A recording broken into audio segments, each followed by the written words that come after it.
तो प्रश्न ये है कि बहुत सारे लोग, हमने ऐसा देखा है कि प्रतिकूल परिस्थितियों तो भी भक्ति करते रहते हैं, और बहुत सारे ऐसे लोग हैं जो कि अनुकूल परिस्थिति होती है तो भी ढंग से भक्ति नहीं कर पाते, वो कोई ना कोई बहाने ढूंढते रहते हैं।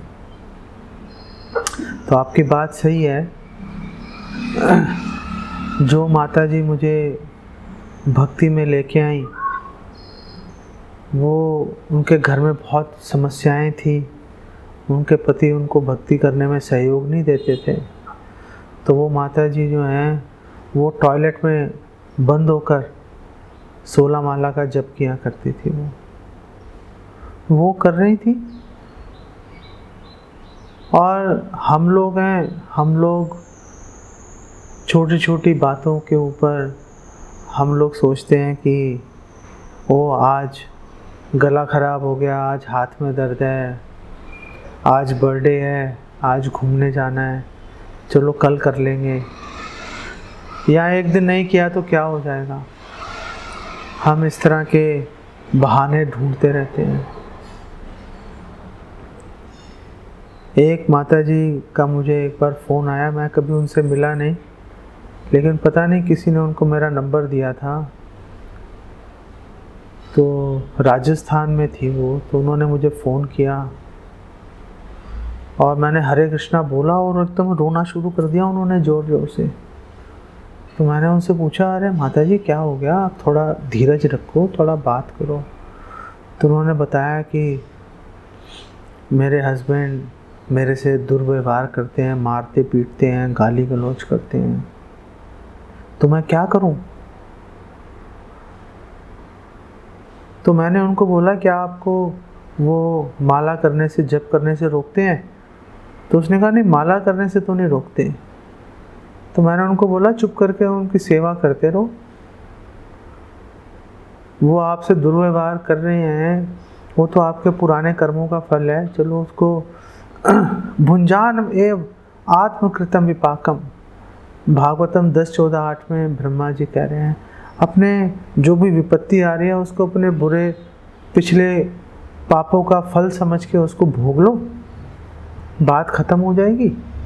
और जो सुविधा आपको मिल रही है, उन्होंने आपको सुरक्षा दे रखी है, सिर पे छत है, आपको पहनने के लिए कपड़े मिल रहे हैं, खाने के लिए भोजन मिल रहा है, भक्ति करने की सुविधा मिल रही है, भक्ति करते रहो और भगवान से प्रे करते रहो। उन्होंने ऐसा किया, उन्होंने ऐसा किया। तो कई लोग प्रतिकूल परिस्थिति में भी भगवान की भक्ति करते रहते हैं। तो सब लोग क्यों नहीं कर पाते? हमारे आचार्य बताते हैं, ये हृदय दौर्बल्य के कारण है, हमारे हृदय की दुर्बलता के कारण कमज़ोर है हमारा हृदय, हमें हार्ट की प्रॉब्लम है। हमारा जो हृदय है वो छोटी छोटी सुविधाओं के पीछे भागना शुरू कर देता है, छोटे छोटे सुख के वशीभूत हो जाता है वो। उस कारण से जो बड़ा गोल है, जो भगवान को संतुष्ट करने का जो अवसर है, जो अप्रतिहता भक्ति है, कि अबाध भक्ति, वो नहीं कर पाता, वो अबाध भक्ति नहीं कर पाता। इसका क्या समाधान है?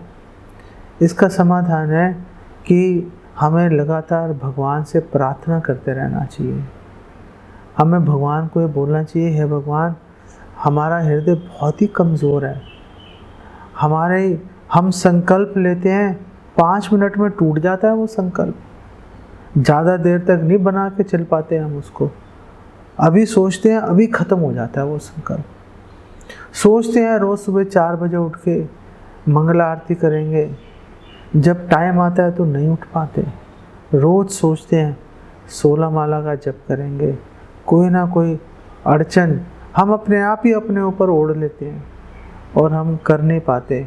कुछ ना कुछ सामने छोटी छोटी प्रॉब्लम्स आती हैं, हम पीछे हट जाते हैं।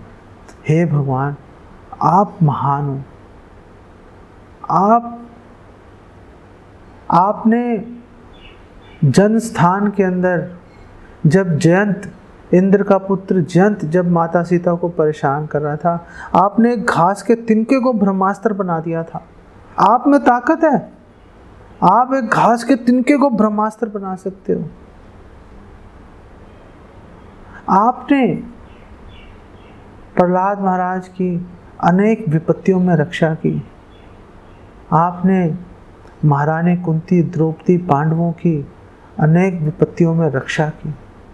हे भगवान, आप प्लीज़ हमारी भक्ति की भी रक्षा कीजिए। हे भगवान, आप हमारे मन को इतना बल प्रदान कीजिए कि हम सुचारू रूप से आपकी भक्ति कर सकें। भगवान से प्रार्थना करेंगे तो बात बनेगी। और फिर दूसरी बात यह है कि गुरु को वरिष्ठ वैष्णव के प्रति शरणागति का भाव लाना चाहिए। जो गुरु और वरिष्ठ वैष्णव बोले, कर्तव्य की भावना से प्रेरित होकर, हाँ ये कार्य करना ही है, हमारे लाभ के हेतु है। जैसे कोई बड़ी बीमारी होने पर डॉक्टर, जिसको हम जानते भी नहीं हैं, उसकी सलाह को हम ये खाना, ये मत खाना, ऐसा करना, वैसा मत करना, हम उसकी बात को बिल्कुल बहुत ही दृढ़तापूर्वक मानते हैं। ऐसे ही हमें सोचना चाहिए कि वो हमें ये भव रोग हो गया, ये छोटे मोटे रोग तो एक जन्म में होते हैं, ख़त्म हो जाते हैं। ये भव रोग ऐसा लगा हुआ है, अनादि काल से मुझे परेशान कर रहा है। इसका इलाज करने के लिए मुझे कितनी ही दृढ़ता की आवश्यकता पड़ेगी। तो इस भव रोग को पहचान कर इससे छुटकारा पाने के लिए हमें दृढ़तापूर्वक भक्तों को, गुरु को एक दक्ष डॉक्टर समझकर उनकी सलाह को यथारूप मानने का प्रयास करना चाहिए। आप करेंगे, विफल हो जाएंगे, परवाह मत कीजिए। विफलता से अपने हृदय को आप टूटने मत दीजिए।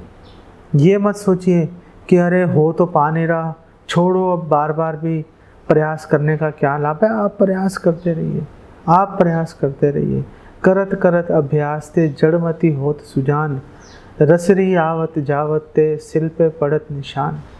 बार बार रस्सी सिल के ऊपर चलती रहेगी तो निशान पड़ ही जाएगा उसके ऊपर।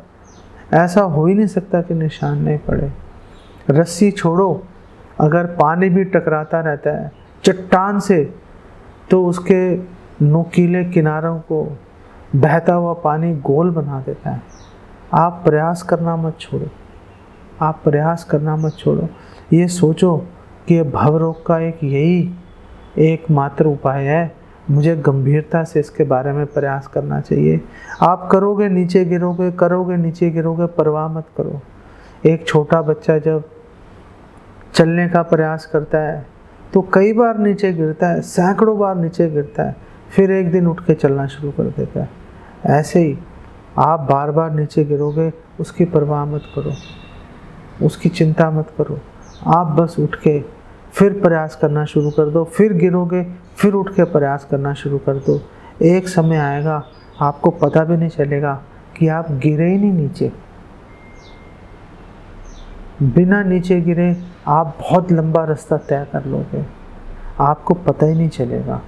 बहुत ही धीरे धीरे, जैसे सूर्य की गति अचिंत्य है, उसको पता लगाना असंभव है। कैसे सूर्य पूर्व दिशा से पश्चिम दिशा में पहुंच जाता है, दिखाई नहीं देता चलता हुआ। ऐसे ही आपकी प्रगति दिखाई नहीं देगी, लेकिन हो जाएगी। आपकी प्रगति दिखेगी नहीं, हो जाएगी, आपको पता ही नहीं चलेगा। कोई भक्त आपको बहुत समय के बाद मिलेगा, वो बोलेगा अरे आप में इतना बदलाव आ गया।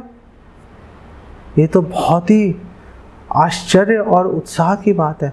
तो आपको लगेगा अच्छा, हाँ इतना फर्क पड़ गया, इतना फर्क पड़ गया। और आप आज भी अगर अपने जीवन का आकलन करो, आप पिछले 1 साल, 2 साल, 10 साल पहले के अपने जीवन और आज के जीवन में देखो, तो आपको पता चलेगा बहुत सारा फर्क आ भी चुका है, लेकिन आप उसके बारे में सोच नहीं रहे। बहुत सारी गंदी आदतें, दोष आपके ख़त्म हो चुके हैं। अब आप उसके बारे में सोचते भी नहीं हो, अब आप सोचते भी नहीं हो। लेकिन जब आप कभी एक किसी दिन बैठ के आप भक्ति करने से पहले और आज के जीवन में आप अगर तुलना करेंगे तो आपको पता चलेगा बहुत सारी चीज़ें बदल चुकी हैं। उसमें अब आपको कोई समस्या नहीं आती। ऐसे ही जिसमें आज समस्या आ रही है, कुछ समय बाद उसमें भी समस्या आने बंद हो जाएगी। बिल्कुल निश्चिंत होकर, कोई चिंता मन में लाने की आवश्यकता नहीं है। बिल्कुल एकदम जैसे एक छोटा बच्चा अपने पिता की गोदी में चढ़ के निश्चिंत हो जाता है, ऐसी आप निश्चिंत होकर अपनी भक्ति करते रहो। बार बार आपके संकल्प टूटेंगे, परवाह मत करो, करते रहो करते रहो करते रहो। धीरे धीरे अपने आप देखोगे सब ठीक हो जाएगा। यही तरीका है इसका, और कोई जादू की छड़ी नहीं है कहीं पर भी। आप प्रयास करते रहो और भगवान से प्रार्थना करते रहो, इसी से आपको सिद्धि प्राप्त हो जाएगी। ओके।